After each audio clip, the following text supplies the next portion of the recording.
tarde, Tudo bom? pessoal. Boa tarde.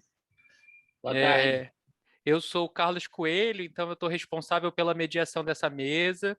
O título da mesa é Estúltíferas Naves Contemporâneas.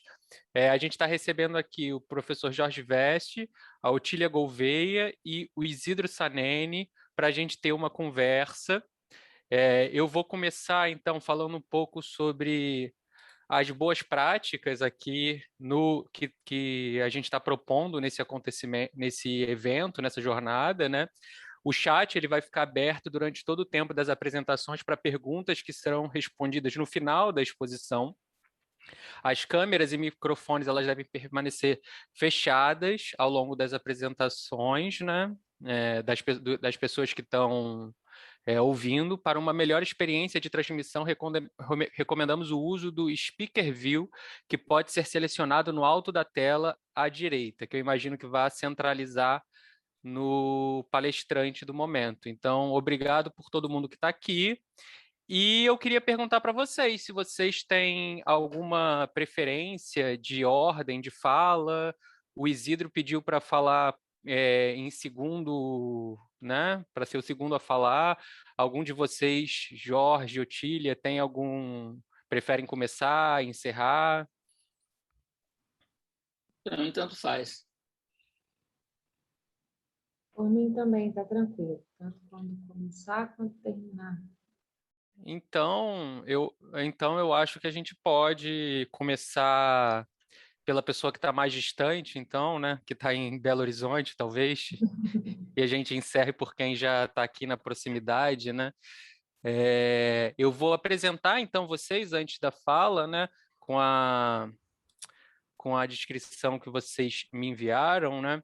A Otília, ela é capixaba, ela reside em Belo Horizonte, Minas Gerais, é psicóloga e psicanalista, especialista em saúde mental pela PUC Minas e membro do EBEP-BH, que ainda está em regulamentação.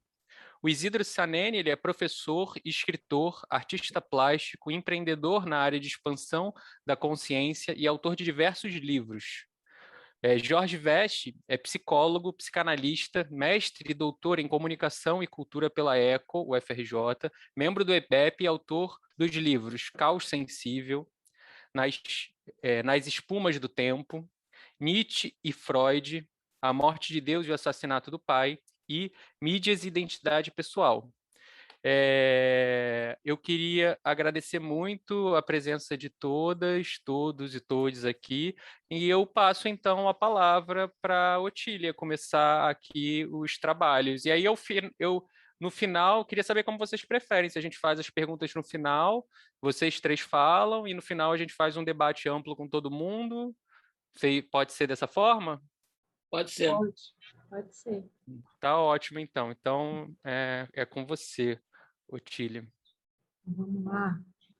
Meu trabalho se chama Ex-Comum e o Outro Social, Território e Corpo. Eu vou começar com uma citação. Vocês estão me escutando? Está direitinho aí?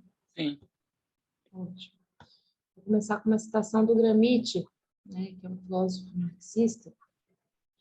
O velho mundo agoniza, o novo mundo tarda a nascer, e nesse claro escuro irrompem os monstros. E a partir daí eu vou seguir com o trabalho.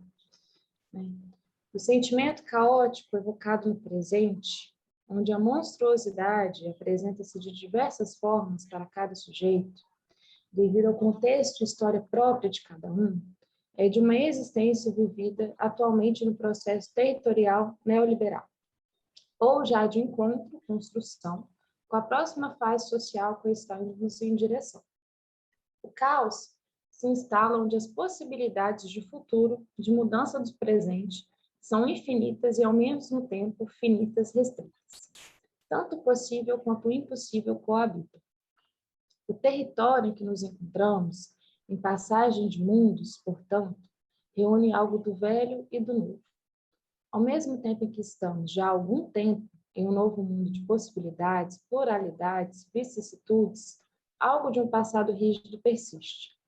Sendo a habitação, território, algo de magnitude complexa, visto o seu lastro concreto das construções e das subjetividades mais difusas, onde algo aí da realidade passada que persiste, A mudança se dificulta pelos próprios recursos que teriam de ser despendidos para as mudanças. Vemos aí o novo se criar e chocar em meio ao ambiente do antigo. A contemplação da sobreposição e movimentação dos espaços passados e futuros no neoliberalismo pode ser pensado no sentido da forma, processo e função, onde a subjetividade e a forma são indissociáveis. Guattari, em Osmose, relaciona espaço e corporeidade e propõe o território como enunciador parcial, agente de enunciação.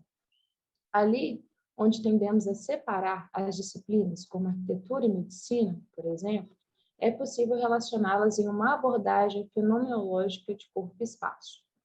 Sendo o espaço evocativo parcial do subjetivo, o lugar em que se encontra o sujeito reluz em forma diacrônica e polifônica nos espaços. Há um resgate de sentidos, uma espécie de atravessamento corporal. Formas, cheiros, distâncias, acontecimentos são sentidos e dispostos para um corpo atualizado momentaneamente de algo que já se sentira antes. É proposto nessa evocação uma espécie de transposição funcional. Considerando o comum como aquilo que se partilha socialmente com o outro, colocando-se de forma normativa a algo, alguém ou grupo, o sentimento de comunhão, comunidade, participação e cidadania são pontos importantes a se abarcar nessas subpreposições, e é nessas subpreposições em que leremos aqui o ex-comum. Ex-partilha social, ex-comunhão, ex-cidadão. Evocar a subjetividade do sujeito em questão implica também no sentimento de pertencimento em relação ao lugar que o mesmo se encontra, comum ou ex-comum. A capacidade pulsional do sujeito nesse momento se transpõe na dobra corporal desses sentidos, os colocando e transformando em algo atravessado pelo prefixo ex. O comum e o ex-comum, aqui, se apresentam em forma a qual aquilo em que é evocado revela as possibilidades para aquele que resgata suas subjetividades, a qual está em resgate no momento em que se encontra um objeto, espaço, território, faz parte do pertencimento do sujeito ou de seu ex-pertencimento, de onde se encontra e com o que se relaciona. Milton dos Santos, em Sociedade e Espaço, coloca: a história não se escreve fora do espaço, e não há sociedade espacial. O espaço, ele mesmo é social. Nesse construto, a complexidade do fenômeno de disposição de corpos entre uma localidade geográfica e seu fluxo, incorre em campo histórico, econômico e social, onde os sujeitos transitam e se dispõem a partir de um estabelecimento de pacto social, este que agora, ou não só hoje, se apresenta em conflito, pois urge questões essenciais de liberdade do ser em contrapartida de forte movimento conservador de práticas e pensamentos rígidos. Conflito esse predisposto na própria disposição territorial. Centros, margens, interior, capital, rural, zonas, fazem parte da construção do sujeito, ao qual é atravessado em sua história por essas localidades. Do sentimento de comunidade, onde o sujeito pertence a um grupo humano com características semelhantes, localizados territorialmente em certas delimitações, tendo certas experiências, há também o sentimento de encontro. Há algo outro comum, onde pode haver um movimento de expropriação do sentimento de comunidade tida pelo sujeito. Onde se via aceito, acreditava-se ser também aceito pelo outro, mas acontecendo uma espécie de expurgo. Um novo outro velado até então aparece. Junto com a dinâmica expulsiva subjetiva, o território é desvelado. Guattari, a citar o historiador e sociólogo Lewis Mumford, qualificou as cidades como megamáquinas. Especifica seus sistemas como autopoéticos. Engrenagens urbanísticas e arquiteturais e seus subconjuntos devem ser tratados como componentes maquinímicos, havendo uma autoconsistência subjetiva. Podemos compreender esses sistemas em autopoiese, onde mesmo no recorte de território não fazem suas bordas, sem seu centro, sem suas zonas. Em grande ou pequena escala, há localidade, e há localidade de pessoas. A mega-máquina se sustenta, e para sua manutenção se faz necessária sua objetividade de enunciação. E o que essas cidades anunciam? Em suas formas, disposições, materiais, acessos, esteticamente algo é dito e evocado. Na cidade, em suas grandes intervenções urbanísticas, é possível perceber a possibilidade de acesso e não acesso. É uma ciclovia ligando bairros nobres, prédios sem acesso coerentes para PCDs, grafites apagados em certas áreas e mantidos em outras, museus muito bem estruturados de portas abertas, mas que por sua própria estrutura não são convidativos a muitos. A própria possibilidade de trânsito de uma cidade-zona a outra é dificultada por sua distância, pelo seu preço, pelas suas estruturas. E o que isso evoca naqueles mediante o seu território e ao território do outro? Estar diante algo semelhante ao que se vive, mas estranho ao mesmo tempo, evocando de algo de uma possibilidade e impossibilidade. Milton Santos afirma: o espaço reproduz a totalidade social na medida que essas transformações são determinadas por necessidades sociais, econômicas e políticas. Os objetos geográficos são determinados a partir do objetivo de produção e reverberam nos momentos subsequentes da produção. Aquilo que é excomungado nesses momentos de encontro é algo esquematizado corporalmente do sujeito, visto o território corpo conjugado pela história. Guattari fala sobre desmembramento de antigos espaços referenciais, tendo o território como companheiro de cena evocada. Em movimento superglobalizante em que nos encontramos, cada um em sua localidade, em constante atualização mediante aos objetos em circulação sem herança objetiva, é possível pensar uma maior fragmentação da identidade a partir desses encontros de desajustes? Na autopoiese de estruturas sociais e territoriais, onde não há território sem subjetividade, nem subjetividade sem território, agora em movimento pós-moderno, onde os objetos não são necessariamente aqueles produzidos por quem se fabrica, como podemos pensar o comum a todos e o excomum? Segundo Guattari, o sujeito contemporâneo está desterritorializado. Não há mais corpo, clã, aldeia, cultos, corporações dispostos na Terra, mas em universos incorporais. A subjetividade entrou no reino de nomadismo digital. Os objetos utilizados são muito distantes dos produzidos em suas raízes ancestrais. Nesse contexto, há um paradoxo. Tudo se circula e, ao mesmo tempo, tudo se petrifica.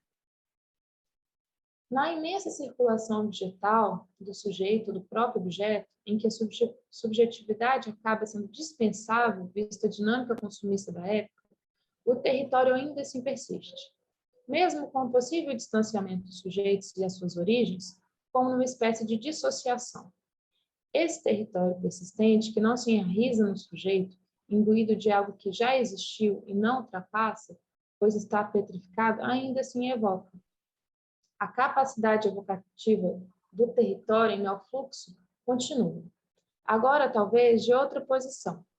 Assim, podemos pensar também que há uma possível mudança, no novo, no sentimento de comum e excomum, assim como há um encontro com o antigo comum e um antigo excomum.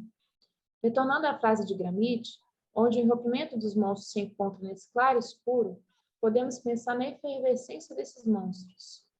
Aí onde há um choque de realidade, onde algo desse esquema social vem à tona, é onde surgem as monstruosidades humanas, o desumano de toda desigualdade e a mais. Guattari propõe um resgate da subjetividade em estado nascente frente ao estado de falso nomadismo. Uma cidade subjetiva que engaja tanto os níveis mais singulares da pessoa quanto a níveis coletivos. Advém aí uma revisão dos construtos sociais, já que a cidade se sustenta em si mesma em autopoiese. Sair do falso para o verdadeiro nomadismo, onde a excitação errante do desejo é um problema principal social. Talvez onde a cidade possa se localizar apenas em seu território, talvez onde a cidade possa não se localizar apenas em seu território, mas como outro fenômeno, em que algo desse choque de novo e velho mundo não se equalize em monstros sociais. E aí que eu encerro meu trabalho. Muito obrigado, Otília, muito obrigado. Agora, então, a gente vai discutir no final, como falamos. Eu passo a palavra para o professor Isidro Saneni, que é convidado.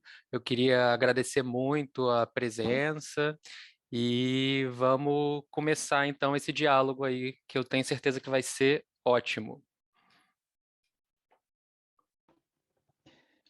Olá, boa tarde. Estão me ouvindo? Estão a me ouvir agora? Sim, sim. Ok, que maravilha. Mais uma vez, o meu muito obrigado, Carlos Coelho. Obrigado também ali à caríssima companheira que, de certa maneira, trouxe ali um seu trabalho e sua apresentação. E quero parabenizá-los, atenção do ponto, porque estamos a viver num tempo tão conturbado, não é? Num tempo tão difícil em que parece que praticamente a última, né, o último registro, né, para dar essa força de pacificar, que é o diálogo, nós temos deixado muito de lado ultimamente, não é? E de fato para mim é um privilégio estar aqui, até mesmo como empreendedor na área da expansão da consciência, e gostaria que me convidasse mais vezes, né? Não só apenas para ser aqui o preleitor, mas como ouvinte, porque afinal de contas precisamos nos ouvir, precisamos conhecer para nos despirmos e de certa maneira nos livrarmos da ignorância. Bem, eu acho que o Carlos percebeu que eu não sou brasileiro. E provavelmente também aí os participantes, né, os espectadores, telespectadores estão ali do outro lado, que não os vejo, mas eu sinto ali o calor, eu sinto ali a vibração do outro lado. Isso é humanidade, né? E eu tenho trabalhado muito essa questão, essa busca do outro, daquele outro que cada vez mais tem estado longe, distante, não é? E eu quero contar uma experiência que aconteceu muito comigo, até mesmo a partir das reflexões que eu tenho feito enquanto um empreendedor social e empreendedor na área da expansão da consciência. Bem, Carlos, eu sou escritor, né? Eu publiquei recentemente, inclusive, o livro Maria Madalena, o mito africano. Eu tenho trabalhado muito com a questão dessa desconstrução numa perspectiva de descolonização a respeito sobre o continente africano. Eu sou vítima, né? E, ao mesmo tempo, posso dizer que eu sou sobrevivente de um etnocídio. Inclusive, eu terminei de fazer aqui o meu novo livro, que vai ser lançado agora no mês de novembro, que é o Etnocídio Angolano na Voz de um Artista. E eu tenho isso como missão, porque, afinal de contas, os preconceitos, né, se nós olharmos os discursos de ódio que nos cercam, tudo por conta de que não conhecemos. E muitas das vezes o outro lado parece ser muito sombrio, né? Parece ser muito difícil de nós entendermos o outro lado. Porque parece que nós temos o nosso lado, mas é um lado que não é nosso também. Né? Então, eu acredito muito, muito na capacidade humana de mudar e reverter esses extremos e princípios ideológicos que muitas das vezes empobrecem a humanidade.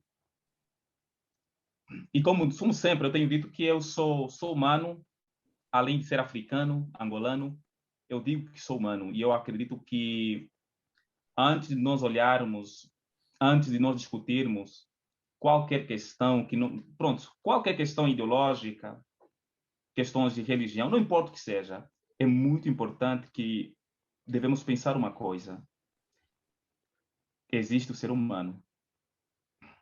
E estamos vivendo uma era da extinção da raça humana. Porque quando nós olharmos o ser humano, o humano não se vê simplesmente o tom de pele. Não se vê apenas o humano, digamos, pela questão estética, o olho, o nariz, a boca.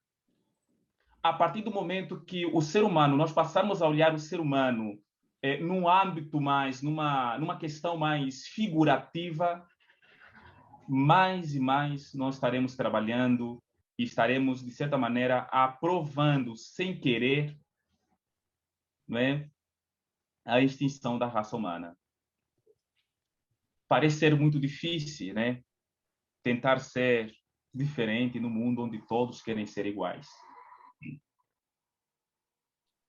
Bem, eu tenho dito que eu sou do mundo, né? Sou da humanidade. E como fruto desse etnocídio, porque praticamente, além do etnocídio, eu vivi e nasci no meio da guerra civil no meu país, em Angola.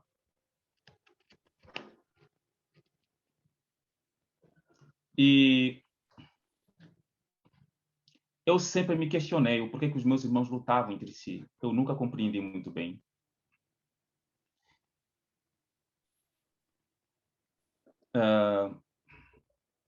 Os americanos foram no meu país, em Angola, no intuito de tentar resolver ali a guerra, pacificar. Parece que colocaram mais pólvora. Assim aconteceu também com a URSS, a União Soviética, em Angola. Então, parece que toda vez que há uma tentativa de resolver um conflito, parece que é como se, ao tentar resolver um conflito, nós criamos mais e mais problemas. E nos tornamos cada vez mais complexos. Eu sou o autor desse livro, A Sociedade dos Outros. Teve um tempo, um momento que eu passei a me questionar. Eu, como Isidro, passei, inclusive, praticamente 3 anos que eu não queria mais ler nenhum tipo de livro. É sério, 3 anos. Eu não queria mais ler nada, nada. Eu fiquei muito, muito chateado, porque eu entendi e compreendia de que tudo aquilo que eu tenho, tudo aquilo que eu sei, tudo aquilo que eu penso, me foi imposto. Parecia uma imposição. Então, as minhas ideias estavam contaminadas. Estavam contaminadas. Então, eu não conseguia me enxergar, me ver no espelho. E até mesmo por certas decisões que eu tomava, né? Eu não conseguia pensar de que, puxa, caramba, sou eu mesmo, Isidro, que estou fazendo isso? Ou algo me diz que eu devo fazer porque existe uma ordem,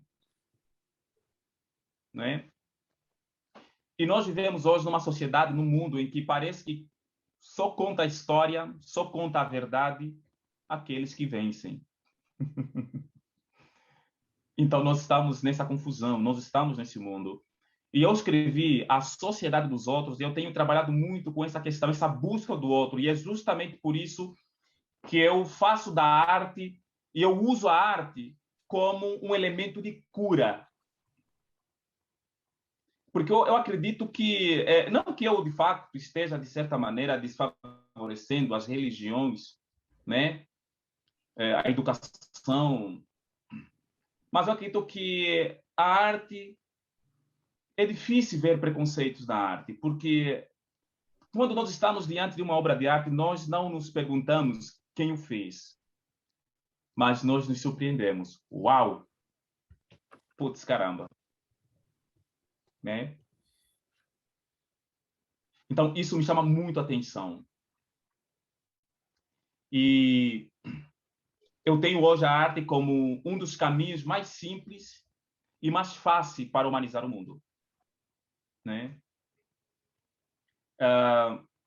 Inclusive, quando eu escrevi o livro O Etnocídio Angolano, eu falo sobre a questão das nossas referências, porque eu me perdi muito e a minha sociedade se perdeu muito no tempo, porque as nossas referências não são nossas referências, isso em Angola, né? Um país que viveu praticamente quase mais de 40 anos de guerra. Eu faço alguns questionamentos, especialmente sobre as nossas referências. Nossas referências, isso em Angola, não são nossas. No continente africano, nossas referências são de outros povos. Nossas referências se referem a uma cultura pautada pela exclusão dos negros no mundo. Nossas referências são aquelas que promoveram o horror e eliminaram nossas memórias com a repressão da escrita e a implementação de um regime autoritário que não deu certo, isto em Angola. Nossas referências estupraram nossas mães, venderam nossos irmãos e ainda nos vendem até hoje.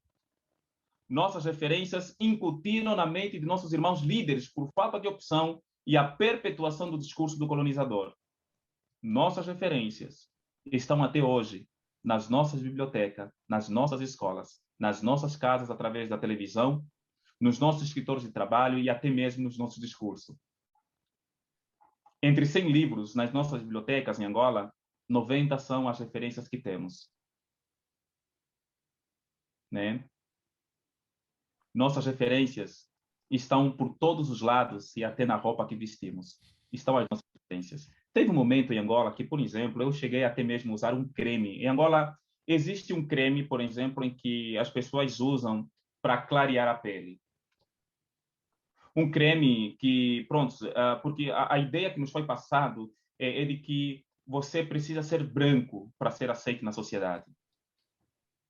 Eu usei aquele creme, e quando eu usei aquele creme, eu fiquei... É um tipo de creme, o meu pai usava muito, os meus primos usam, até hoje em Angola, inclusive, existem empresas que vendem creme de branqueamento para você ficar mais claro. Porque nós entendemos lá, né, que ser branco é vantajoso.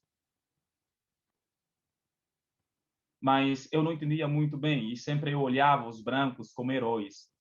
Quando estava no Cubal, por exemplo, lá onde estavam os rebeldes, os meus irmãos se matavam entre si, guerreavam entre si, e na minha adolescência eu via lá os capacete azul, né, as tropas da ONU, e quando eles vinham assim com aquele tanque de bomba chegando na comunidade, era uma alegria e tanto. Eu ficava, olha só, os brancos estão aqui para nos ajudar.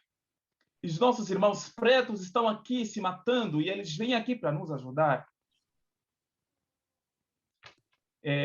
Até hoje isso ainda é uma memória, e essa memória está presente por muitos dos nossos irmãos, né? Isso, de fato, para mim tem sido um grande problema. E eu me lembro que com essas referências, essa questão do Ocidente, né, eu pude perceber que cada vez mais parece que eu alimentava o outro em mim. Então, em muitos momentos, não era eu, era sempre os outros. E nós, a tudo que temos feito, sempre nos parece que temos uma tendência de que não sabemos quem somos, temos dificuldade. Parece que é muito mais saber quem o outro é do que quem eu sou. É um abismo, né?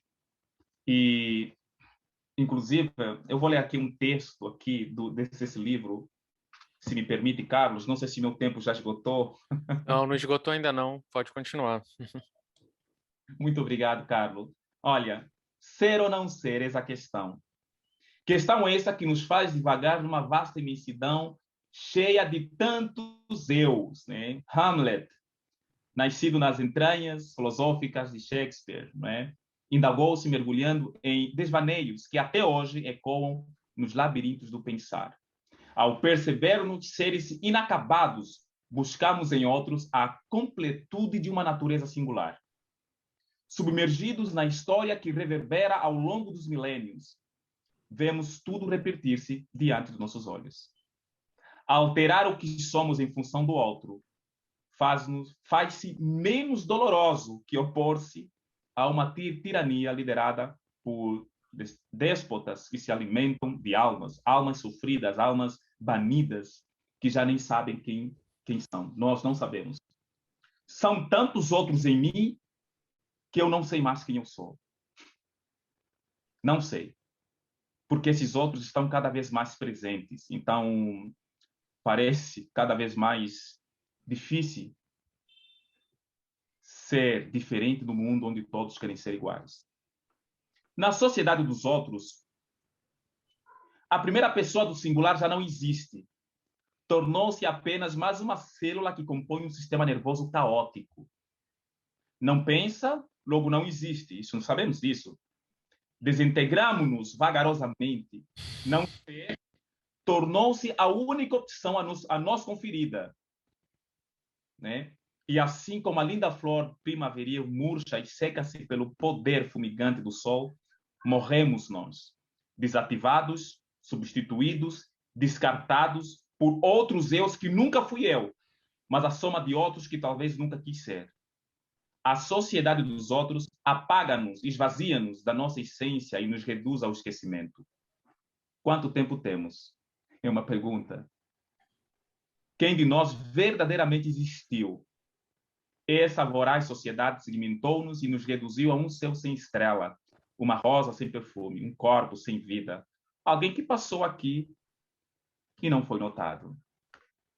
Então, nós estamos vivendo hoje numa sociedade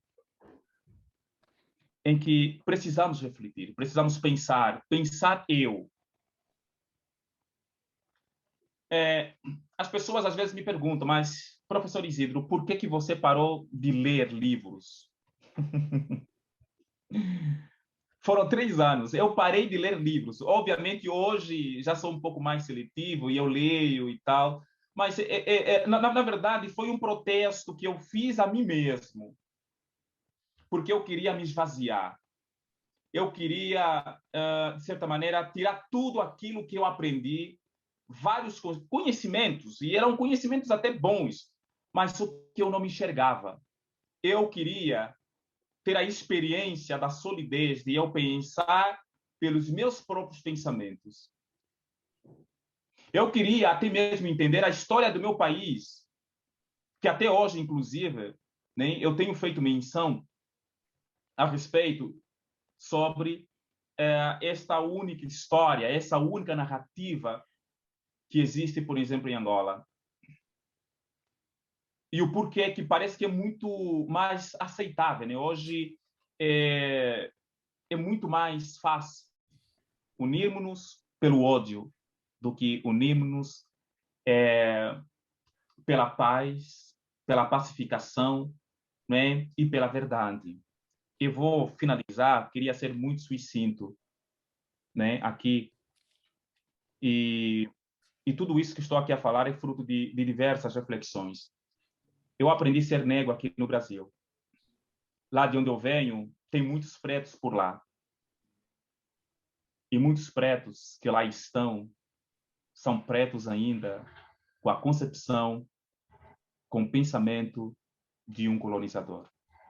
Mas quem foi que provocou esse etnocídio em Angola? Quem é o culpado? Na verdade, o livro sobre o etnocídio angolano, eu não trago o culpado, porque eu tento sempre trazer essa ideia do homem, da humanidade, não no sentido de excluir, mas eu fico pensando por que, por exemplo, que os líderes africanos, eles nunca protestam contra o racismo e a discriminação do Ocidente, né? Por exemplo, recentemente aconteceu ali um golpe de Estado na Guiné-Conakry. Isso bem recente, foi semana passada, por exemplo. Mas eu não vi, né, um repúdio da comunidade internacional, por exemplo, ou até mesmo, digamos assim, uma generosidade, um movimento que se mobilizasse para poder ajudar a Guiné-Conakry. Mas vimos, por exemplo, o Afeganistão, né? Vimos o Ocidente se mobilizou e tirou as pessoas de lá que não queriam estar lá naquele lugar. Eu me questiono sobre essas questões. Então, me parece que, de facto, vai ser muito difícil nós conseguirmos eliminar essas questões, né, que afetam muito a raça humana, especialmente os povos africanos. Mas eu acredito que uma das coisas que vai permitir essa mudança é o conhecimento, porque o conhecimento é o maior maximizador de risco, mas, ao mesmo tempo, o conhecimento ele serve como um antídoto para nos livrarmos da ignorância. Conhecer para saber, né? Eu tenho aqui um texto aqui que eu gostaria muito de ler, inclusive, dando aqui spoiler do livro que ainda não foi publicado, né, sobre olhar a arte, né, como um remédio, olhar a arte como um antídoto.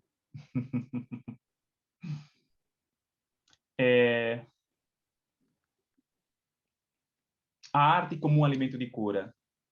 Uma das frases que eu uso muito, obviamente, em minhas palestras, né, e até mesmo apresentações sobre cultura africana e humanidade, e a fantasia, né? Eu sempre digo que a fantasia do afrodescendente, sobre aquela África, a África mítica que não existe mais, ela serve para dissipar as fantasias que o africano tem do Ocidente.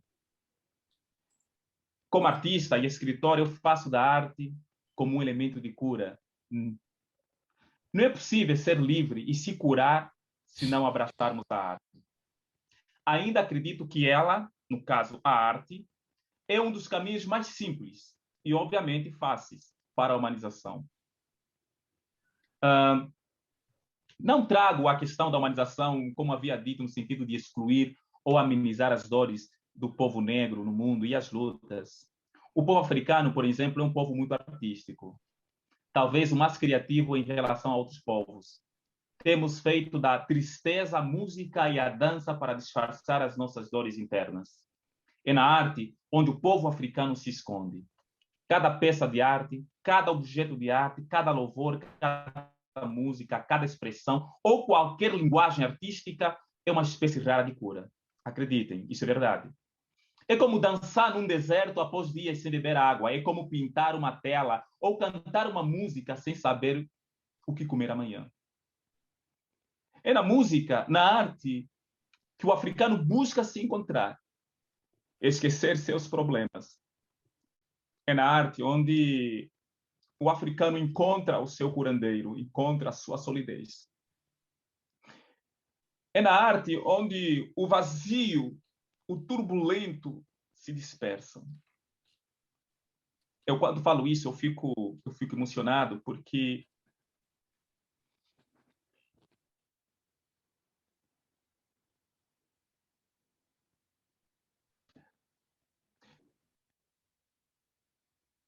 estamos num colapso social. E o mundo não está olhando para isso, para esses encontros. Eu cheguei aqui no Brasil na condição de imigrante africano. E eu me lembro que uma vez teve os guardas. Eu estava vendendo a minha arte na rua, na Avenida Paulista. Eles pegaram os meus quadros e colocaram num saco e começaram a me acusar, dizendo que eu não deveria estar naquele lugar. Eu perguntei a eles, Carlos, o porquê que vocês estão fazendo isso. Eles diziam que eu estou ilegal no país e que eu teria que calar a boca, porque eu não sou deste país. Foi um absurdo. Eu simplesmente questionei por que você está me tirando? Por que não tira ele, que é branco? As lutas de movimentos, as lutas sociais, as lutas sobre racismo só serão dissipadas a partir do momento que nós começarmos a trabalhar o conhecimento. Quando começarmos a nos desfazer de tantos esses outros que cada vez mais nos cegam e não temos tido essa oportunidade de se olhar e a gente pensar, putz, caramba, será que eu estou me ouvindo o que eu estou falando? Eu saí daí muito triste. Eu peguei um ônibus para ir para casa quando aconteceu isso. E quando eu peguei esse ônibus, a primeira coisa que eu fiz foi olhar para uma pessoa que estava no ônibus. Eu olhei para essa pessoa. Eu fixei o meu olhar para esta pessoa. E quando eu fixei o meu olhar para esta pessoa, algo veio assim em mim, na minha cabeça, e eu entendi que eu só existo porque aquela pessoa estava lá. Foi daí que eu comecei a pensar nesses outros. Ao mesmo tempo que esse outro me sufoca, ele é o meu oxigênio. Ele é a única certeza que diz a mim mesmo que eu não estou louco, eu não estou sozinho, que está ali, né? A arte realmente é um bálsamo para a alma. Na arte não se vê, como havia dito, não se vê quem é o Criador. A perplexidade e o processo contemplativo, ele é revestido de uma grandeza ancestral. É por essa razão que, quando estamos diante de uma obra de arte africana, a primeira impressão que fica é que quem a criou possui dentro de si uma força ancestral cultivada por uma geração apagada e oprimida, mas que a voz do silêncio ainda ecoa até aos nossos dias atuais. Os artistas africanos transmitem apenas a verdade da mentira que o mundo tem contado sobre a África e sua história. É um misto de alegria e tristeza, dançando no retrovisor de nossas memórias. Olha, finalizando, Carlos, sem poder me exceder muito, eu quero dizer a vocês que, e assim, eu estou dizendo para todos os públicos, se você é preto, se você é branco, se você é amarelo, eu quero dizer que para conhecer verdadeiramente o mundo, nós precisamos primeiramente começar a ter esse momento de solidez, essa prospecção. Sair desses tantos outros. Ter um momento sozinho, um momento em que nem o livro, nem a TV, nem até mesmo uma aula como essa, nada possa influenciar a pensar, de certa maneira, quem você é. Porque através dessa meditação, dessa concepção, sem os outros, nós podemos caminhar numa tentativa de que esses outros já não estão mais em mim, mas que eu e com os outros podemos construir um mundo melhor.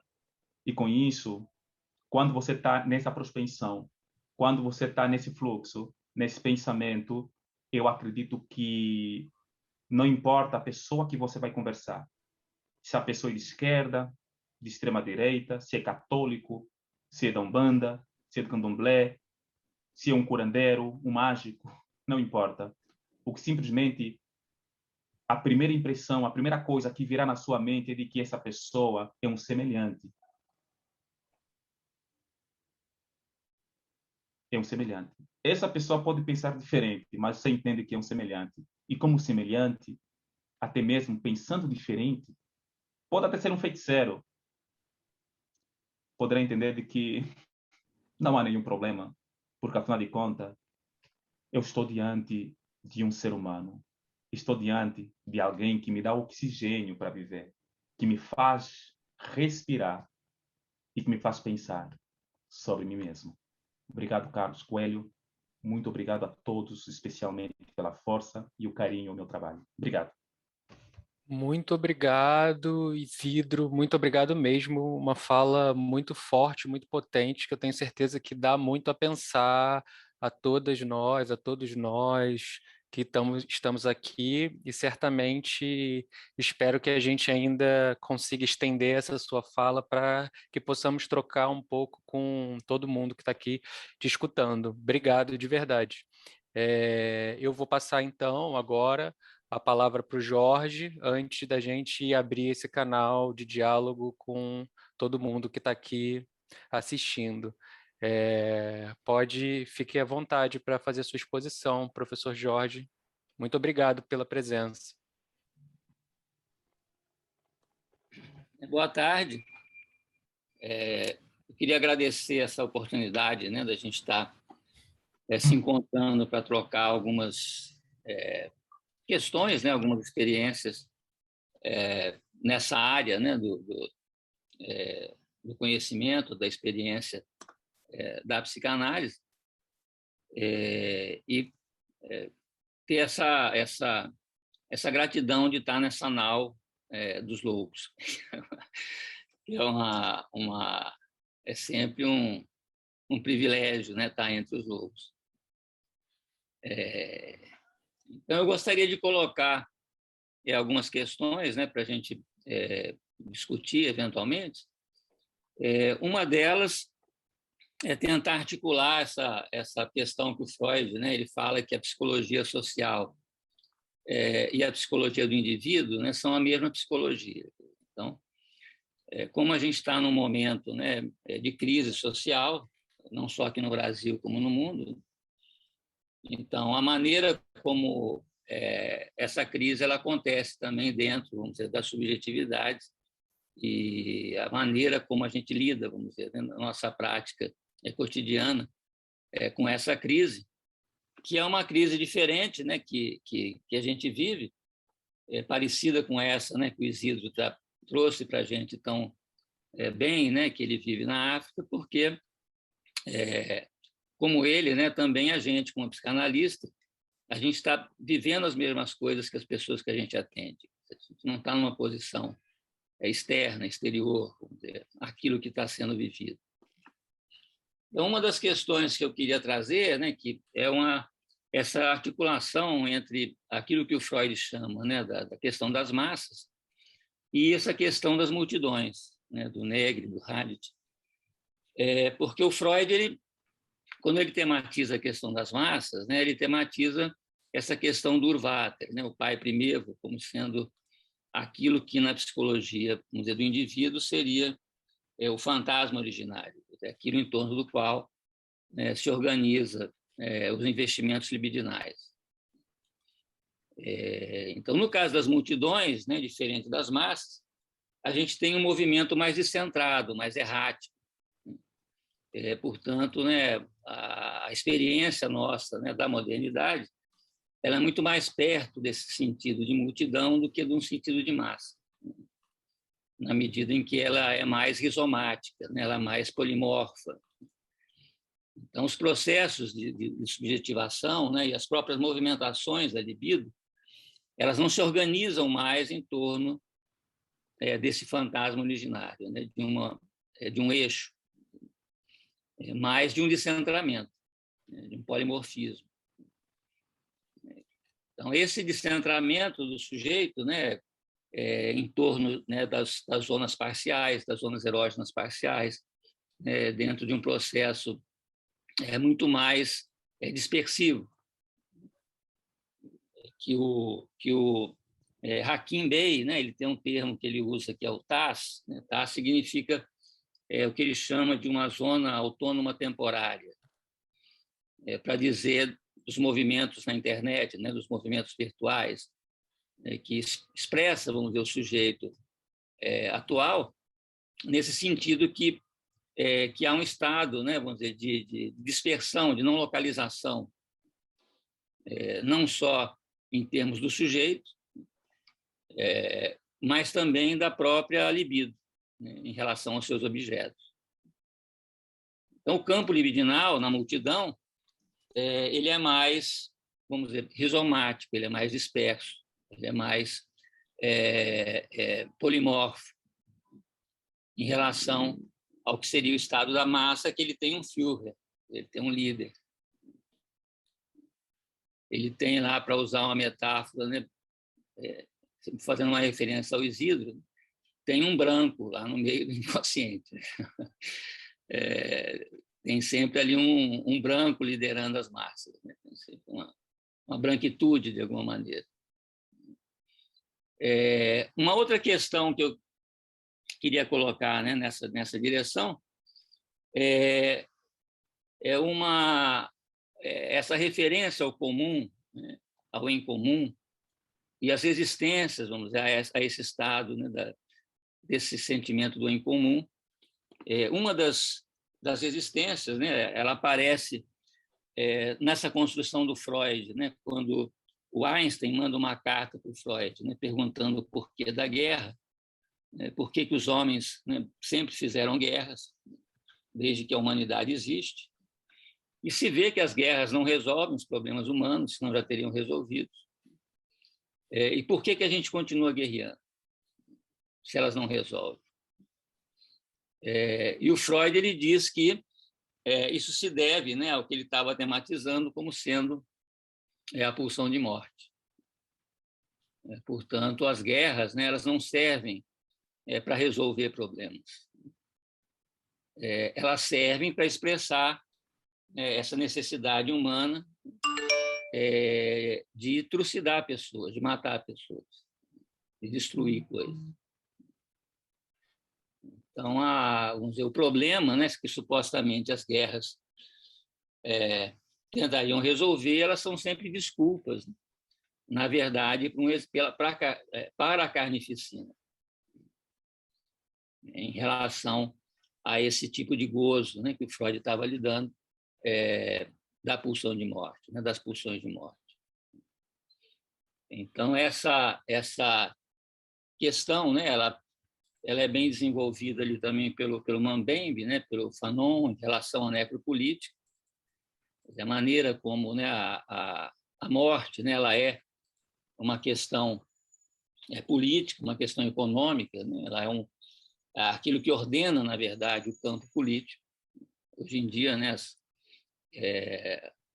o preço, vamos dizer, da vida e da morte, né, do biopoder, portanto, expressa, de certa maneira, uma das dificuldades dessa experiência do em comum, porque sempre emerge nesse campo do em comum a pulsão de morte. Uma outra referência importante que a gente tem dessa resistência é esse mito, né, do Caim e Abel, esse mito bíblico, aonde, né, um irmão mata o outro. Então, essa emergência, vamos dizer, né, da destrutividade, né, dentro, né, das relações próximas, né, como o Isidro falou, né, os irmãos se matando entre si, expressa, vamos dizer, também essa emergência, vamos dizer, do campo do comum, dificultando essa possibilidade, vamos dizer, né, que seria bastante ideal de uma situação comunitária. Então, Freud ele coloca, né, como sendo, quando ele vai falar sobre a questão do comum, da comunidade, da sociedade, né, esse mecanismo, né, da renúncia. Então, a constituição, né, do Estado de cultura dependeria, né, dessa experiência da renúncia. E esse termo Verzicht, né, em alemão, ele quer dizer também torcer. Só que quando a gente torce, né, também o que está dentro vai para fora, né, o que está fora vai para dentro. Você torceu. Então, da mesma maneira que a gente tem, em relação ao recalcado, né, o retorno do recalcado, a gente tem em relação à renúncia o retorno do renunciado. Então, esse retorno do renunciado, né, o retorno dele, se dá a partir daquilo que o Mbembe e o Fanon falam muito da construção do inimigo. E que o Freud vai dizer que o principal local, né, da gente encontrar o inconsciente é no outro. Ou seja, aquilo que me falta, né, como para o meu entendimento, vai aparecer no outro, se justifica no outro. Então, esse inimigo ele vai servir exatamente pelo retorno disso que é renunciado, né, como sendo o local, né, onde eu posso me permitir, vamos dizer, as maiores e mais expressivas destruições, ou o exercício, né, vamos dizer, os interesses, né, eróticos, sexuais, destrutivos, que vão vir a partir de tudo aquilo que eu não posso fazer, né, entre os fellows, eu posso fazer com os não-fellows. Então, como essa experiência, né, que o Isidro teve lá em São Paulo, onde ele é reconhecido ali pela polícia como o retorno do renunciado. Então, você não pode bater nos brancos, você pode bater nos negros, ou trucidar os negros, né? Porque é nesse lugar do inimigo, a partir desse lugar do inimigo, né, que tem o retorno daquilo que se renuncia para se constituir o estado de cultura. Então, quem que é esse inimigo, né? Esse inimigo ele pode ser o outro, né, o diferente, né, a alteridade. Ele pode ser o familiar, como eu falei ali, né, no Caim e Abel. A gente sabe, né, que a psicanálise ela mostra como, a partir ali, né, do complexo de Édipo, a partir do complexo complexo fraterno, né, nesse mito ali do Caim e Abel, o inimigo pode ser alguém familiar, alguém próximo. Quem trabalha com vara de família, quem trabalha com questões ligadas à família, sabe como que ali nesse ambiente mais íntimo surgem inimigos, né, se constitui a inimizade, as retaliações. E, principalmente para a gente na psicanálise, esse inimigo ele pode ser um inimigo íntimo dentro de nós mesmos, do nosso inconsciente. Então, a gente acompanha, né, cotidianamente esses estragos internos que cada pessoa sofre a partir do seu estado de inimizade pessoal.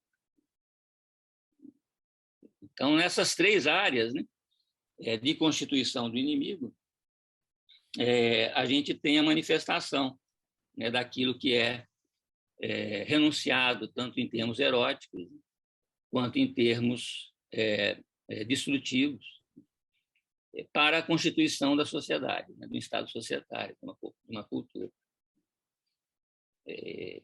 Então, esse retorno, né, ele também dificulta, cria uma resistência em relação a essa experiência, né, do comum, a essa experiência, né, da comunidade, né, essa experiência que seria,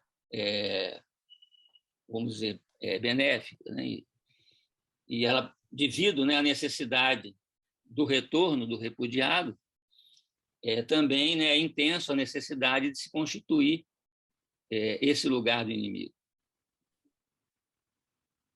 esse lugar, né, daquele em relação ao qual eu vou poder exercer, né, o retorno daquilo que eu renunciei.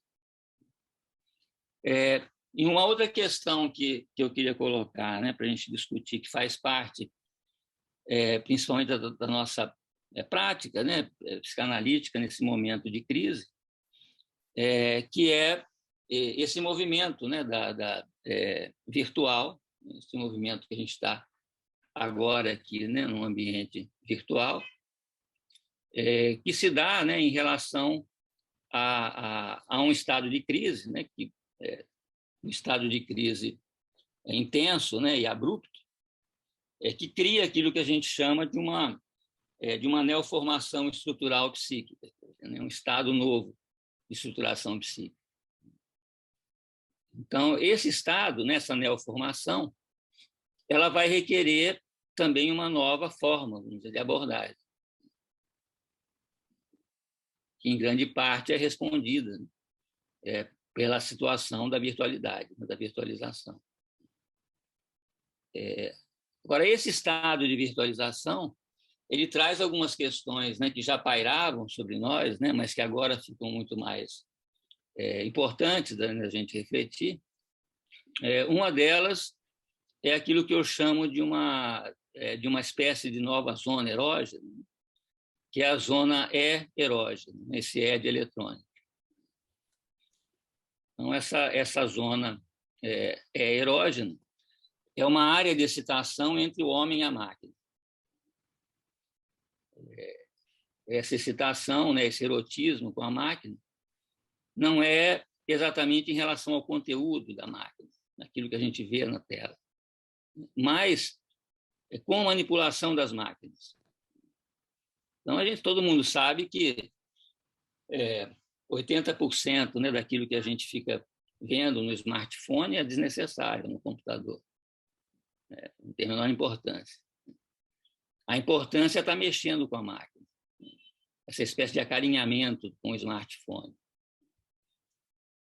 ou com o computador. Então, como dizia o Deleuze, né, não é que as máquinas, né, vão ficando parecidas com os homens, quer dizer, os homens é que vão ficando parecidos com as máquinas. Porque o homem, né, ele tem um devir outro, um devir máquina, devir bicho. As máquinas, elas não têm um devir homem. Então, esse movimento, né, de erotização, né, em relação às máquinas vai nesse caminho, né, que não vai demorar muito a gente ter humanoides, né, com finalidades eróticas e tal, sexuais. Porque a libido, né, ela já está, em grande parte, envolvida com as máquinas. Então, como a psicanálise, né, ela está muito ligada, né, a essas questões das vicissitudes, vamos dizer, da sexualidade, a gente tem que se ater a essa nova dimensão da sexualidade, que fica muito significativa quando a gente está trabalhando online. Então, essa nova forma, vamos dizer, de erotismo faz parte da nossa prática cotidiana, né? Porque as máquinas, né, elas não são um simples meio, elas são alguma coisa, são um terceiro. E outra questão importante, né, sobre isso é esse tipo de transferência, né, que se dá no hiperespaço, né, que se dá nesse novo setting, né, que é o hiperespaço. E através, vamos dizer, desse terceiro, né, que são as máquinas. Então, o Valéry, né, ele tem uma construção importante que ele diz: agora as máquinas nos veem. E o Freud, né, ele fala sobre a questão, né, das pulsões do eu e das pulsões do objeto, né, das libido do eu e da libido do objeto. É claro que racionalmente a gente entende, né, o que o Freud está dizendo. Mas em termos inconscientes, né, o que é importante a gente dizer é que a pulsão ela pode vir de fora do corpo, ela pode vir dos objetos. Os objetos eles podem nos excitar. Então, todo mundo que já viu, né, um lançamento de um smartphone, né, sabe o que é isso. Agora você tem aí o iPhone 13, né, que é um objeto pulsional. Ou todo mundo que já viu, né, uma pessoa bonita, né, sabe que as suas pulsões podem estar fora de si. Ou os vícios, né, sabem que os vícios eles pulsionam, vamos dizer, a partir de fora. Então, essa vamos dizer, posição, né, onde os objetos, né, principalmente numa sociedade como a nossa, né, do consumo, a gente tem essa perspectiva, né, que os objetos eles nos excitam, nos convocam, né, como fontes pulsionais, como fontes libidinais, operando processos, né, de alienação, de dessubjetivação. Então, e dentro dessa dimensão, né, que a gente está lidando hoje em dia, né, com a clínica, essas questões elas se tornam bastante importantes, eu creio, porque a gente está mergulhado nessas dimensões. Essa dimensão das zonas erógenas, né, essa dimensão do hiperespaço e essa dimensão das pulsões, né, da libido a partir dos objetos.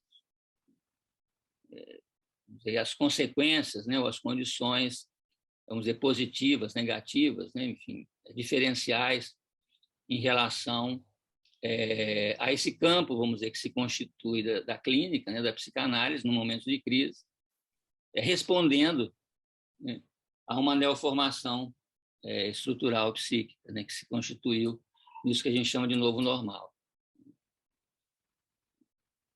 Então, eram essas questões que eu queria colocar e a gente vê se conversa a respeito, né, discute a respeito. Muito obrigado, professor Jorge. Muito interessante. Queria agradecer todo mundo aqui que falou. Achei que foi uma mesa muito potente aqui. Eu acho, inclusive, que a ordem ficou bem interessante, né? Começamos falando do território, depois da alteridade, dessa relação de estrangeiro ao próprio território, né? E terminamos falando aqui um pouco das máquinas, né? Eu acho que teve uma construção muito interessante. A gente teve aqui algumas questões aqui no chat, eu vou demandar que quem estiver assistindo, que quiser colocar questões, coloquem mais. Mas eu vou começar agora colocando uma questão para cada um de vocês. Primeiro para Otília. Enfim, muito interessante, né? Essa relação que você traz sobre todas as sociedades serem sempre espaciais, essa relação entre o comum e o ex-comum, né? E eu queria entender como nessa relação que a gente opera, né, com as cidades, com o nosso território, né? Como é que se constrói uma singularidade, como se dá a nossa singularidade na relação com essa espacialidade e com essa comunhão e essa excomunhão que a gente está sempre atravessado, né? Assim, foi um pouco isso que eu pensei ouvindo você falar. O Isidro, muito obrigado, assim, foram muitas coisas que você falou, né? Eu fiquei anotando aqui, eu acho que se eu for colocar todas as questões que me surgiram ao longo da sua fala, também eu acho que a gente vai se exceder no tempo, né? Então eu vou começar aqui, se a gente tiver mais tempo a gente conversa, mas eu vou começar colocando aqui sobre uma questão que você falou muito, né? Você tem o seu livro A Sociedade dos Outros, e você marcou muito essa ideia de que em Angola, né, a maior parte das referências são dos outros, que você é constituído pelos outros. A gente poderia dizer, no certo sentido, que a gente, aqui no Brasil, também fala a língua dos outros, né? A gente está aqui falando uma certa variante do que era o português, assim como vocês também, né? E essa língua é o que nos dá a condição de expressar, né? E de dizer os nossos sentimentos, tudo aquilo. E é uma língua do outro, né? E a gente é atravessado por ela. E no começo você demandou, em alguma medida, que o diálogo fosse construído para que a gente conseguisse, né, superar isso.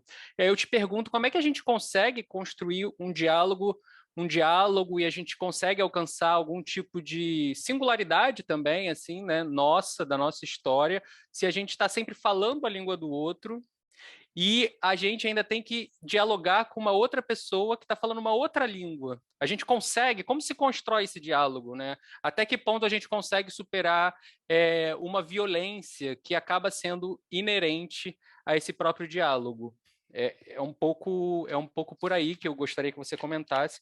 Eu ia colocar uma questão agora para o professor Jorge também, mas eu vou esperar ele retornar, então, que ele saiu aqui rapidinho. Então, eu passo a palavra para vocês, dois.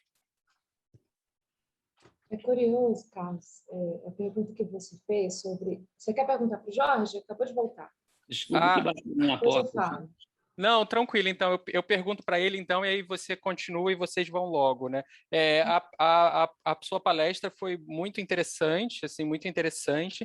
E eu achei, assim, até comentaram aqui no chat, eu achei muito interessante essa zona erógena, né? E essa relação libidinal com as máquinas, né? E o que eu fiquei pensando é se a gente consegue pensar numa pluralidade de zonas erógenas, né? Ou essas zonas erógenas das máquinas. Porque a impressão que eu tenho é que cada máquina tem uma política e um modo de funcionamento particular, né? A gente eu acho que isso que você trouxe é muito potente para a gente pensar essas máquinas virtuais, essas máquinas digitais, a máquina das redes sociais. Só que existem outros tipos de máquinas também. Eu posso pensar o meu óculos enquanto uma máquina também, que eu tenho uma relação, ou o livro, a nossa relação com os livros, e tecnologias de outros povos também, não ocidentais, diversas, assim. E aí eu perguntaria se a gente pode expandir essa zona erógena para uma pluralidade de outras, né? Como se ela fosse mais de um. Um pouco... Essas seriam as questões que eu colocaria para vocês três inicialmente. E aí, Otília, você já estava começando a falar, se você puder começar a responder, obrigado. Obrigado mesmo pela fala de vocês três, eu escutei muito interessado. Obrigada a vocês por terem me convidado novamente e dado a oportunidade de a gente falar aqui. Mas eu achei muito curioso, Carlos, porque foi uma pergunta que surgiu também no ano passado, mediante o meu trabalho, a questão de como colocar talvez o social, como, na verdade foi um pouco invertido, né? Como colocar o social na clínica. Agora você pergunta como buscar esse singular, esse sujeito, mediante esse outro, que foi até um pouco do que o Isidro falou sobre a questão como que eu me reconheço como eu mesmo mediante a esse outro que se coloca, que eu leio, que é ali que eu abstraio um conhecimento, né? Que aí que é uma pergunta interessante, porque pensando lacanianamente, a gente pensa na questão do desejo, né? O desejo é o desejo do outro, é o desejo de reconhecimento, ser reconhecido pelo outro, né? Então, em certa medida, a gente sabe de si mesmo a partir do outro, né? É aquele outro que fala quem eu sou e aquele outro que eu me distancio e critico. Não, não é bem isso que eu sou. Então, mas é preciso fazer uma certa alienação, né, para também se distanciar.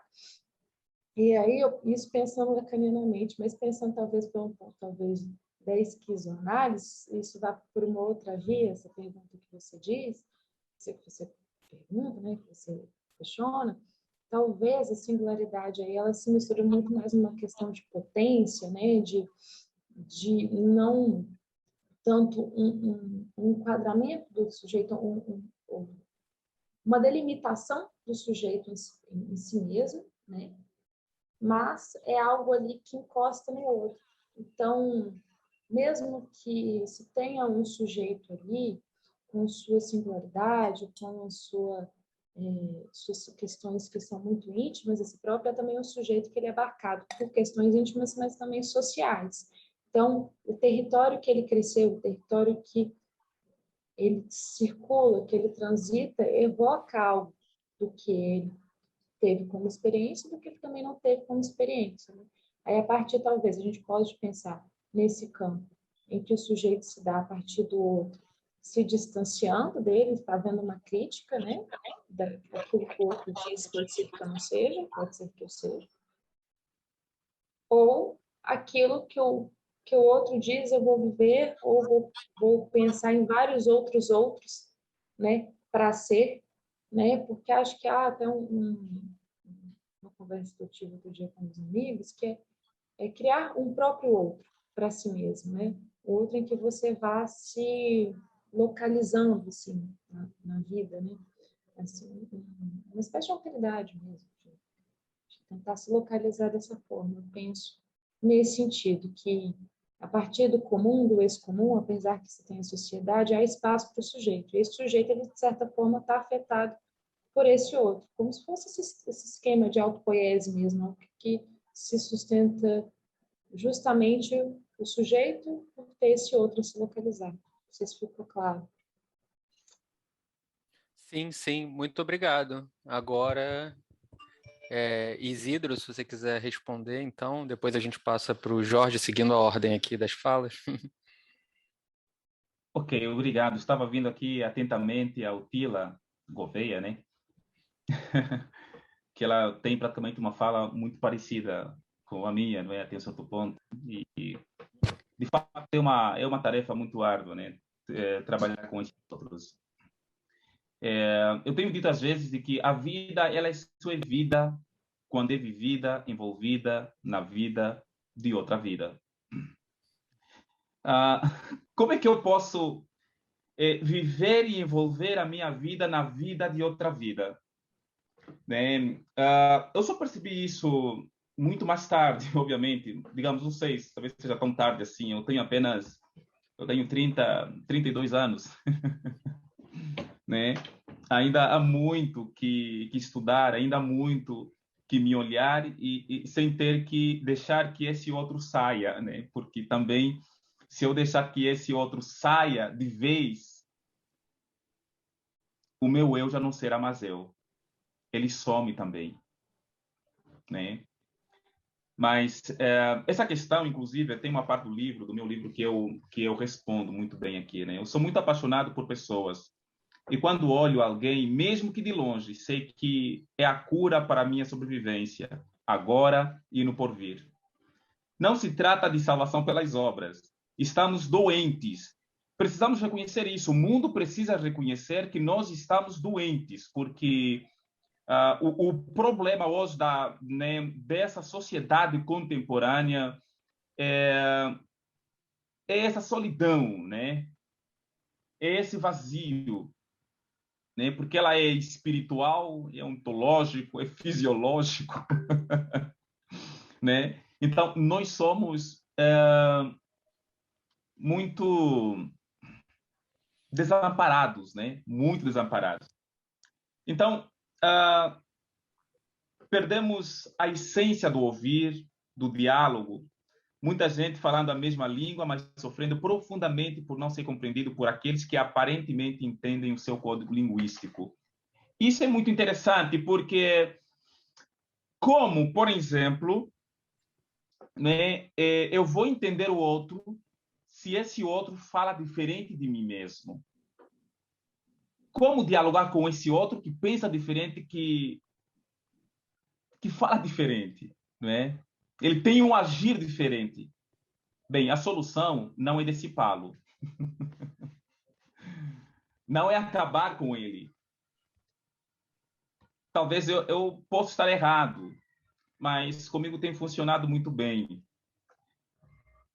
Esse outro e esse diálogo, ele só vai permanecer a partir do momento que eu começar a entender de que o outro pode ser eu. E eu e o outro é a soma de nós. Então, é aquela questão, é aquela coisa. Hoje vivemos numa sociedade muito de sufoco, né? De sempre ter aquela percepção de que tudo aquilo que você tem é seu, mas não é seu. Não é. E quando nós entendemos que não é, e quando aquilo que eu acho que era meu, e essa coisa decide ser não mais meu, eu posso me matar por isso, ou posso matar alguém por isso. Né? O problema é a posse. E quando nós temos a posse e somos possuídos por essa posse, aquilo que é a felicidade, aquilo que é a paz, aquilo que é o pacífico, o diálogo, eles simplesmente desaparecem. Né? É por isso que, às vezes, se o Carlos pensar diferente de mim, bem, e nós tentarmos criar um diálogo, não vai existir o diálogo, porque simplesmente eu não vou ouvi-lo. Eu quero que o Carlos me ouça. Eu quero que o Carlos me escute. E o Carlos terá a mesma tendência que eu. Então não há diálogo. Mas podemos conversar. Eu posso conversar com alguém que fala russo, francês, inglês, quando os sentimentos humanos eles estiverem muito mais, né, conectados, sabe, é uma teia. Então eu tenho que me apaixonar pelo Carlos. Eu tenho que entender que não é simplesmente um ser humano que está ali com um óculos, que está ali, né, atrás tem um monte de livro por ali, e que me faz entender e perceber que, puxa, caramba, como é que eu vou conversar com uma pessoa que é tão inteligente assim? Mas eu começo a entender de que tudo que está ali é fantasioso, porque quando eu começo a ter esse olhar, eu entendo que não é o Carlos com esses olhos que me espanta, que causa em mim a perplexidade. É o Carlos lá dentro. Né? Então, não sei se eu consegui responder, mas para manter o diálogo, precisamos sim ver o que está dentro, não o que está fora. Com certeza você me tocou, então não deixa de ser uma resposta, né? Me senti tocado pela sua fala, muito obrigado. Jorge? Sem dúvida, essa coisa das máquinas, né, é muito... esse conceito de máquina, né, realmente ele é mais extenso. Né? Ele, como você falou, pode ser qualquer prótese, né? Qualquer coisa que a gente use, como alguma coisa, uma mídia, vamos dizer, entre eu e o mundo, né? Entre eu e a realidade. Uma mídia qualquer, né? Uma prótese qualquer, principalmente nesse conceito de um aumento de potência. teria essa função, né, de incrementar a minha potência, né? Pode ser, como você falou, óculos, uma arma, né, um computador, né, um livro, né, coisas que eu use, né? Agora, para a gente entender, talvez, né, um pouco melhor essa questão da zona erógena, primeiro tem essa questão, né, que o Freud chama de zona erógena, que é, por exemplo, a zona oral, né? Ele vai mostrar que a zona oral ela serve, vamos dizer, para independer a criança da mãe, do seio da mãe. Então, o que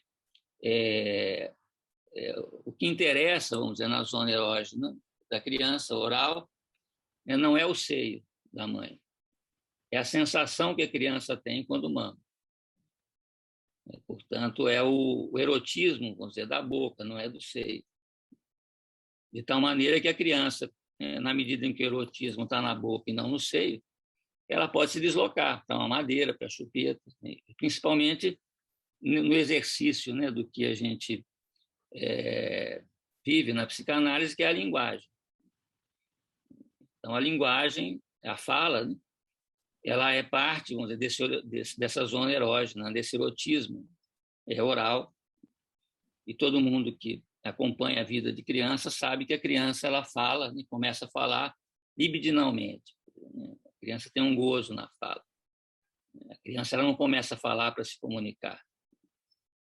A base da linguagem não é a comunicação. A base da linguagem é a libido, é o processo libidinal, o prazer de falar, o gozo de falar. Então, esse processo é importante para entender que, quando a gente fala, né, dessas questões de zonas erógenas, elas, ao mesmo tempo que nos unem aos objetos, também nos independem deles. Então, né, como você falou do seu óculos, né, na medida em que ele né, você pode usar sem qualquer óculos. O importante é você ver através do óculos, não é o óculos. Então, ele esse erotismo, vamos dizer, nas zonas, né, libidinais, elas nos independem daquilo que promove essa excitação. A peculiaridade, né, desse erógeno é porque esse né, de eletrônico, ele remete ao que a gente poderia dizer hoje em dia, né, vamos dizer, um novo tipo de vida, um novo tipo de energia. Tudo que é eletrônico, né, ele emite uma energia. É como se ele tivesse vida própria. Então, o Isidro estava levantando, né, esse questionamento que a gente faz hoje em dia, né, em relação à derrocada do humano, mas a gente tem também a derrocada do orgânico, da vida orgânica, que é esse novo tipo de vida não orgânica, né, que é a vida eletrônica. Então, esse erotismo, né, com as máquinas, ele não é só um erotismo não humano, né, que sempre existiu, né, os homens sempre, em termos assim, sempre transaram com animais, né, ou se não, efetivamente, sempre no seu imaginário. Teve sempre esse devir animal, esse sempre devir coisa. Mas agora, né, tem esse movimento que é muito importante, né, em termos desse universo, né, que a gente chama de eletrônico, que é, vamos dizer, uma vida não orgânica. Um novo tipo de vida, um novo tipo de bios. O bios cibernético. Não é um bios orgânico, mas é um bios eletrônico. Então, essa zona, né, erógena, ela representa uma mediação, uma interface do orgânico com o não orgânico, uma interface libidinal. Então, essa perspectiva, né, que eu estava levantando, né, em relação não só a isso que o Carlos falou, né, nosso tipo de relação que desde que a gente usa instrumentos, né, com esses objetos de potência, né, que a gente sempre usa para incrementar a nossa potência, para elevar o nosso sentimento de potência, e a nossa relação, né, que agora, nesse momento, né, da pandemia, né, se torna bem mais significativa, que é com esse novo tipo de BIOS, esse novo tipo de ambiente, vamos dizer, não só não humano, mas também não orgânico. Que é claro, né, que para o nosso, né, se a gente sair da racionalidade, para o nosso inconsciente, é como o Valery falou, né, os objetos nos olham. Então, né, a gente está falando, vamos dizer, racionalmente, né, com alguém que está do outro lado da tela, mas para o nosso inconsciente a gente está falando com a tela. Com esse não, como tem um senhor que eu atendo, né, que ele insiste muito, né, nas consultas presenciais, porque ele diz que ele ainda não está louco o suficiente para ficar falando com uma tela. Porque ele é ainda, vamos dizer, old fashion. Né? E essa, vamos dizer, sensação, né, cada vez mais parte, vamos dizer, da nossa comunidade, né, da nossa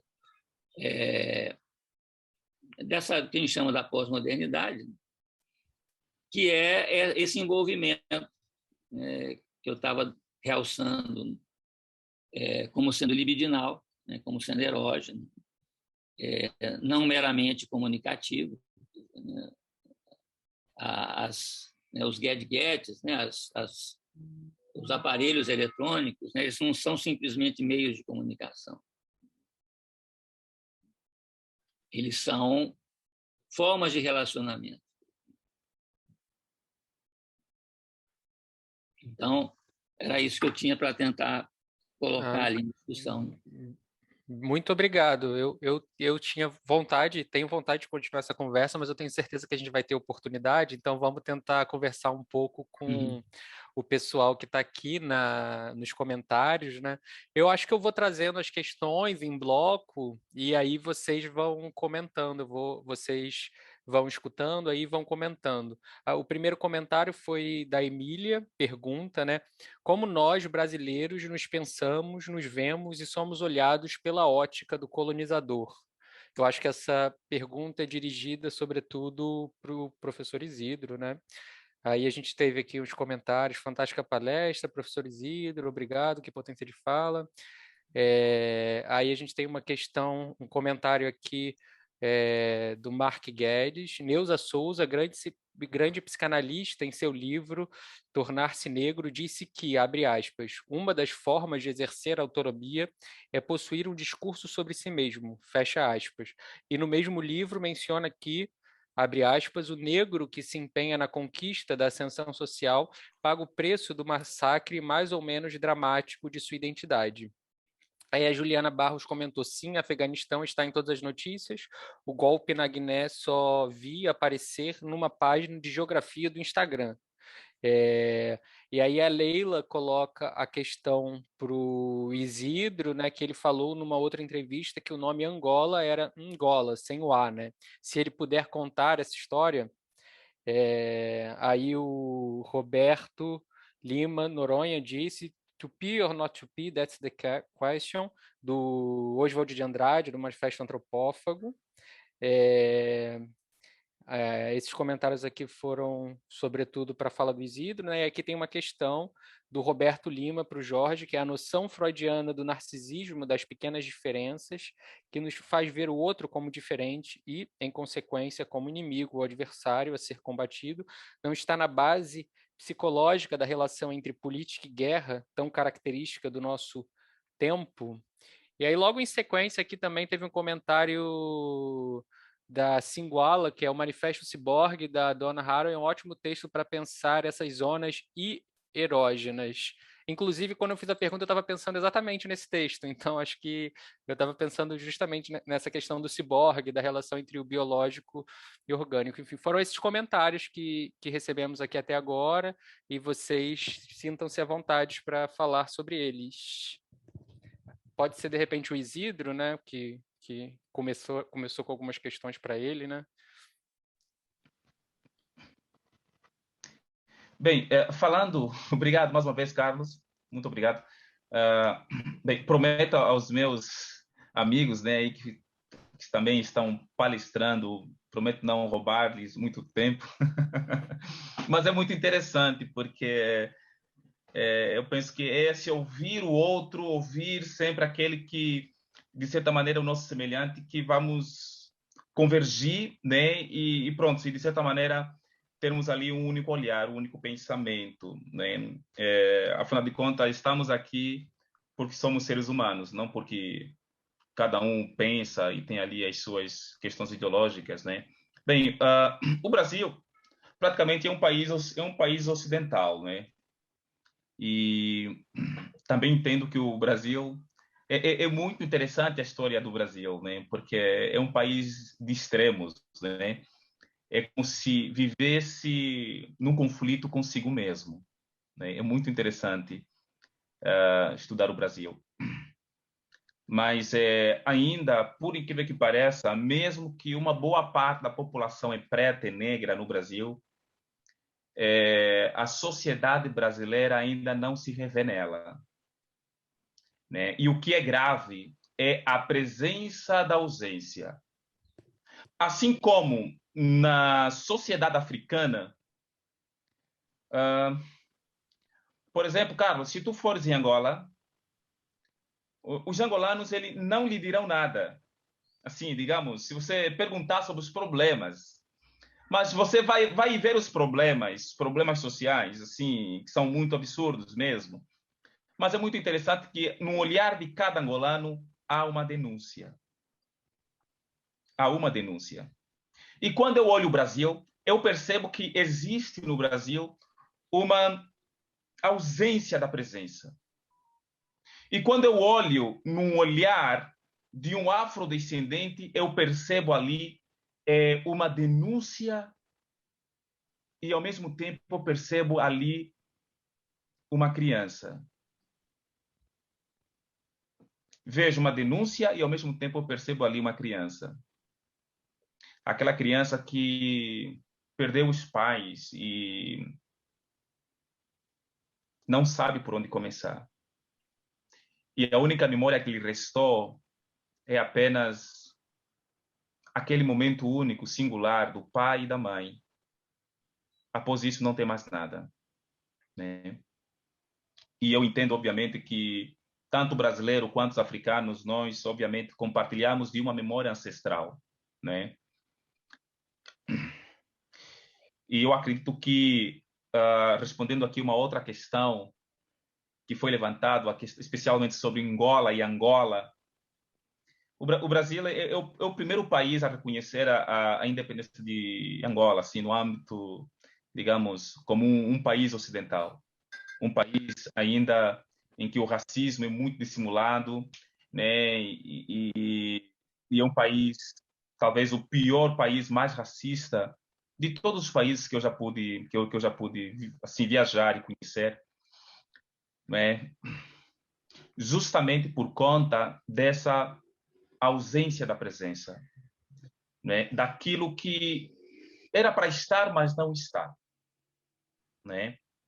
No entanto,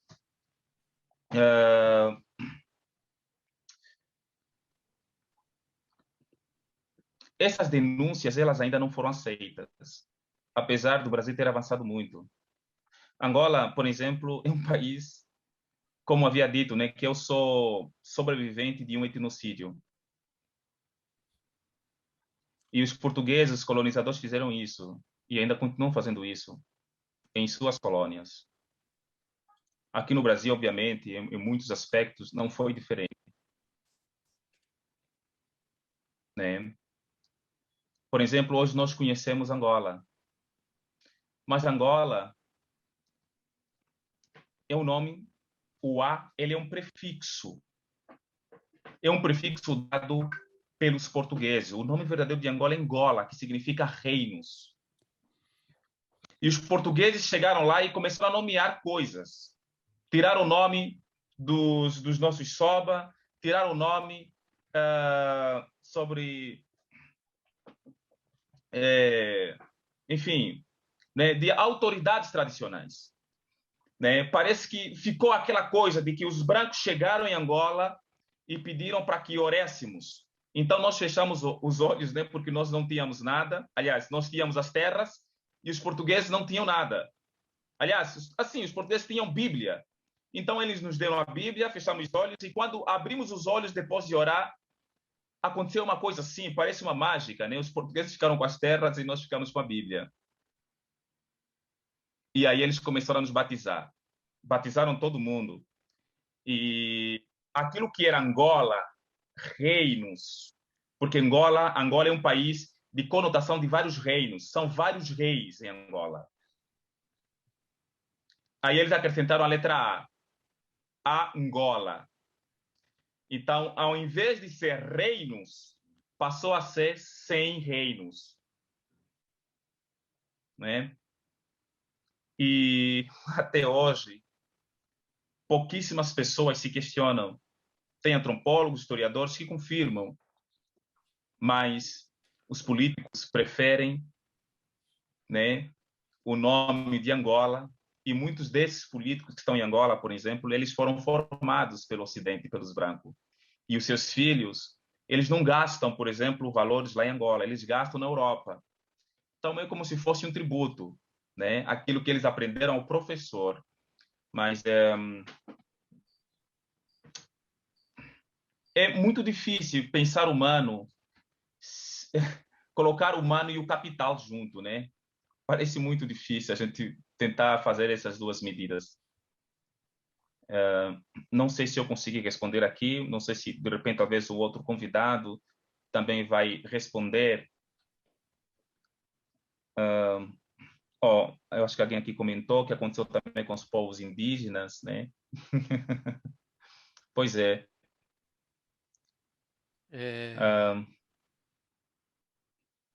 Você quer continuar Mas respondendo? sabe de Quer uma coisa, concluir? Carlos? Conclui, claro.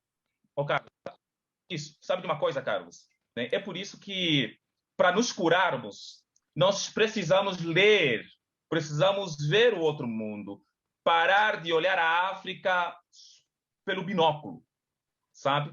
Parar de olhar a África pelo binóculo. Por exemplo, Carlos, se você olhar, por exemplo, os escritores africanos famosos, conhecidos aqui no Brasil, todos são brancos, a maioria é branco. E ninguém se questiona por isso, ninguém para e diz, olha, espera um pouco, está acontecendo aqui alguma coisa. Aliás, não que esses escritores brancos sejam ruins, aliás, eles são muito bons, né? Falando Pepetela, Miyakoto, Nadine, né? São muito bons, mas o que eles trazem? Onde estão os outros? Obrigaram-nos a escrever, sendo que somos um povo da oralidade, da palavra. Então, muitas coisas mudaram em Angola. Se eu lhe dissesse, Carlos, olha, amanhã eu vou até a sua casa, você não me perguntaria 3 vezes se iria ou não, porque a palavra, a oralidade é muito forte e é muito importante. Mas o Ocidente inventou, na verdade, criou a escrita, mas para nós, como africanos, nós temos dito que o Ocidente criou a assinatura porque não se confiam, né? Então tem que assinar, né? Tem que escrever, e nos obrigaram até mesmo a escrever e dizer que nós africanos falamos dialeto, quando na verdade nós falamos uma língua no mesmo nível que um idioma qualquer, né? Então, bem, eu finalizo por aqui, senão eu vou me estender muito, porque são várias questões que vêm surgindo e precisamos pensar a respeito, né? E isso é importante. Muito obrigado, Carlos, ali, por esse momento, por esse diálogo. Tá bom, irmão? Muito obrigado a você. A gente precisa estender essa conversa aqui, a gente tem que estender isso. E aí teve já algumas questões para o Jorge, né? Apareceu mais uma aqui, que é O Nosso Tempo é o Tempo das Multidões, da Emília Santos, e além das questões que eu já li aqui, se você quiser comentar aí os comentários, Jorge, fica à vontade. Essa questão das multidões, elas têm uma ligação com essa outra questão, né, das pequenas diferenças, porque, sem dúvida, né, que há uma diferença que a gente tem para pensar, né, a nossa época em relação à época que Freud, né, produz a psicanálise, é essa diferença, né, entre as massas e as multidões, porque as massas elas têm um Führer, e a multidão não. A multidão ela é descentrada. Então, a gente tem, né, visto, né, aqui no Brasil, no mundo, a tentativa, né, de alguns Führers, né, de algumas pessoas tiranos, né, vamos dizer, que querem centralizar o poder, e isso, vamos dizer, não funciona mais, no sentido que há uma descentralização, né, um movimento das multidões, né, virtuais e uma série de outros recursos, vamos dizer, que é isso que a gente chama, né, dessas zonas autônomas temporárias, né, que impedem, vamos dizer, tem um livro interessante que chama A Sociedade contra o Estado, que é esse estado de Angola, né, que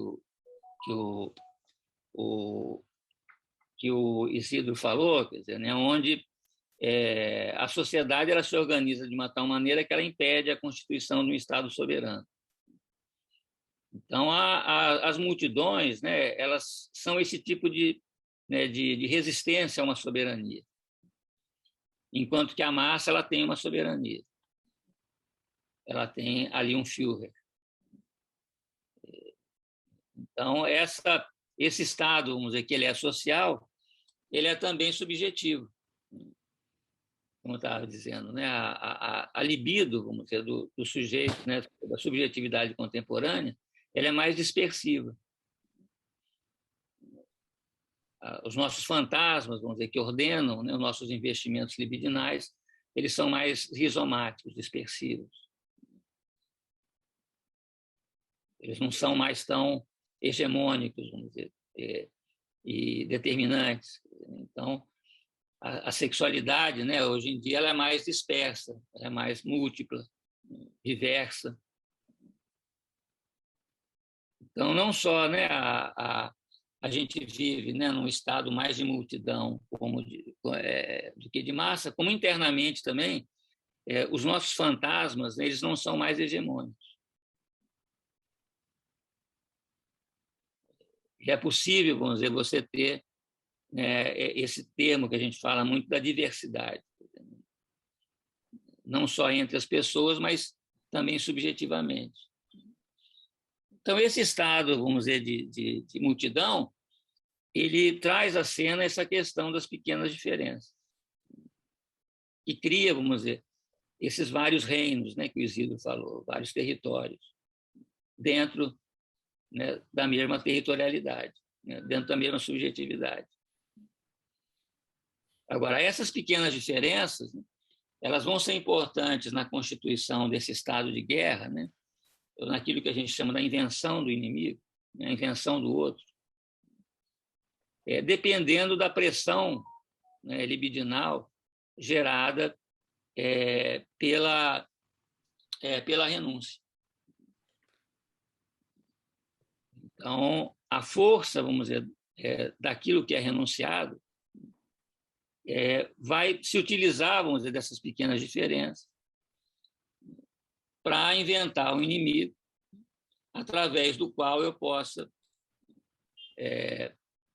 expressar, eu possa esgotar, né, possa externalizar isso que foi torcido, vamos dizer, né, que foi ferziste, que foi renunciado. Então, e a gente tem, né, essas pequenas diferenças, tanto em termos, né, sociais, né, quanto em termos, vamos dizer, familiares, né, quanto em termos subjetivos. Então, essa dimensão, né, do inimigo, que hoje em dia no Brasil, né, no mundo, mas particularmente no Brasil, está muito forte, né? Ela é particularmente importante em situações de crise, né? Onde essa crise é o quê? Né? É uma pressão muito grande daquilo que se renunciou. E o inimigo, né, ele serve exatamente para isso, né, para você destruir, né, exercer qualquer tipo de violência, porque ele não é, fellow, ele não é, da sua turma, então ele está fora da lei, né, como o Isidro falou lá em São Paulo, né, você não é daqui. Mas não precisa ser só ele que vem da Angola aqui, né? Nas comunidades aqui as pessoas sobem lá, matam as pessoas da comunidade com esse mesmo sentimento, você não é daqui. Você não é da minha turma, você é de fora da lei. Então eu posso fazer com você qualquer coisa. Tanto em termos, né, de destruição, quanto em termos eróticos. Então, a necessidade do inimigo, né, ela se deve a uma pressão pulsional, uma pressão libidinal. Portanto, quanto mais forte, vamos dizer, são as exigências culturais, né, e nenhuma cultura até hoje talvez tenha sido mais exigente do que a cultura ocidental, mais opressiva que a cultura ocidental, em termos de renúncias, maior é a necessidade de inimigo. Aí, como o Isidro falou, a gente vai lá na África matar africano. Porque você não pode matar europeu, você não pode matar americano. Mas a gente pode matar, né, muçulmano, a gente pode matar africano. Se apropriar deles eroticamente.